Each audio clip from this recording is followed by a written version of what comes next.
Hi guys, welcome back to my channel. So today we're going to be doing the experiment of bleaching first or sublimating first on how to get your shirts more vibrant. So if you'd like to see, keep watching.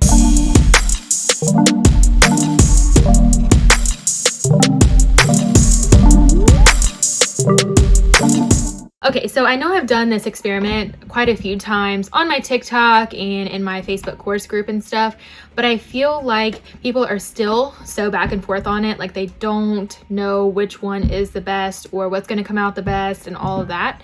And I'm just going to do an experiment here, the same exact shirt, the same exact design. I'm going to bleach one first, and then I'm going to sublimate one first and then bleach it, and we will see what the outcome is on which one is brighter. And I definitely think it comes down all to personal preference. Just because you do it one way doesn't mean the other way is wrong. I think it's just whatever you like and whatever your customers like. So definitely do it the way that you want to do it. You know, don't do it one way just because somebody else does. But I definitely like to do this experiment because it's just so back and forth and people just constantly want to argue about it. So I feel like it's just a fun experiment to do to see which one really does come out the brightest. Okay, so I've printed these out both at the same time because people even get so technical about it. Like, well, it depends on when you printed the designs. Well, I printed these back to back right at the same time. Same paper, same size, everything's the same about it. And then I'm going to be using the Gildan Soft Style Irish Green. This one's a small. And this one's also the Gildan Soft Style Irish Green, also a small. So everything is the same about this experiment. So let's go ahead and press the design onto one of these shirts, and then we'll go outside and bleach it, and then we'll also bleach the other one. And then once we wash them, we'll come back in, press the design on this one. We'll see how it looks, and then we'll also wash the one that I put the design on after bleaching, because that's another thing. People think that it's going to fade a ton if you do it with bleaching first and sublimating after. So let's go ahead and get to the experiment. Alrighty, so we are going to press the shirt.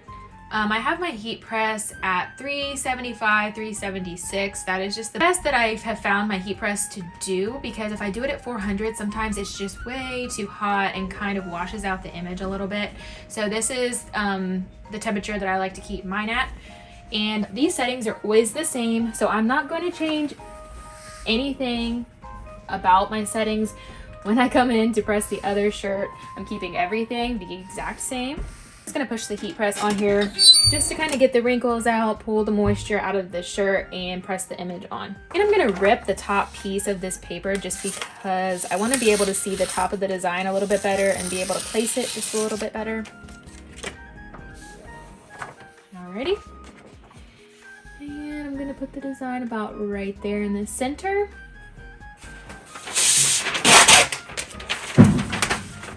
Lay my butcher paper on top and press it for 60 seconds.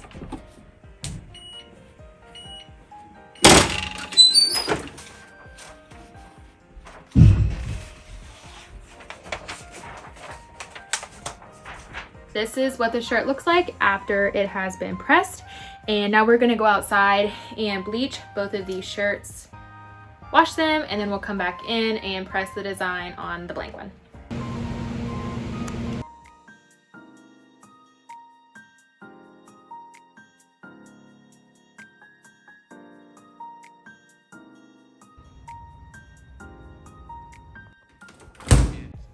All right, so they both have been washed and dried. Here is a close-up of this one, and we are going to go ahead and press this other shirt and see a comparison. All right, just like the other one, we're gonna apply a little bit of heat to get the moisture and the wrinkles out, and we're gonna press it.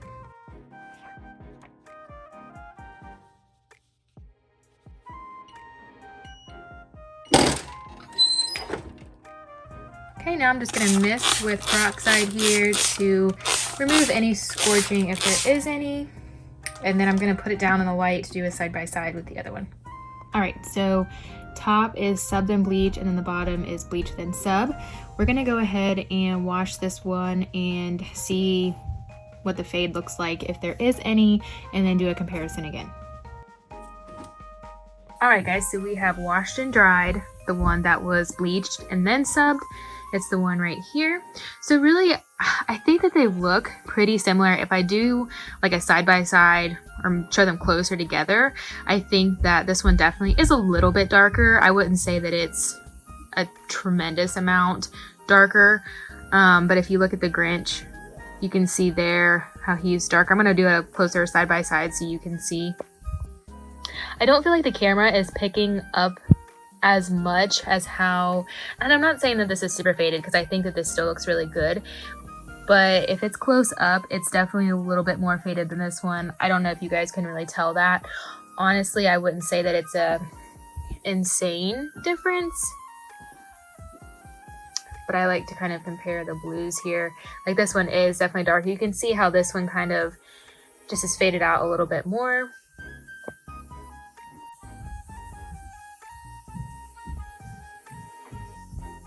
So one thing that I will say is I feel like when I first started doing shirts and I was subbing and then bleaching, the fade was so much more. Like I feel like when I would wash it, I mean, the image just really had a vintage look to it and it wasn't as vibrant. I do feel like I have gotten my process down so much more than I did a year ago.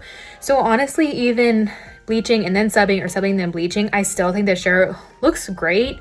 I definitely think that since switching to my own ink line, I really feel like the vibrancy is just a lot more, even with sublimating first. So, I mean, what do you guys think? Comment down below the process and how you do it and what way you prefer to do it. And I hope that this video was helpful. If you have any other questions, comment down below and I will help the best that I can. I also run a course group and a course that I offer. It's maketeeswithb.com. It's a course that you pay $27 for, and I give out all my tips and tricks on how I do sublimation and also running a business. So I hope this video was helpful and thanks for watching.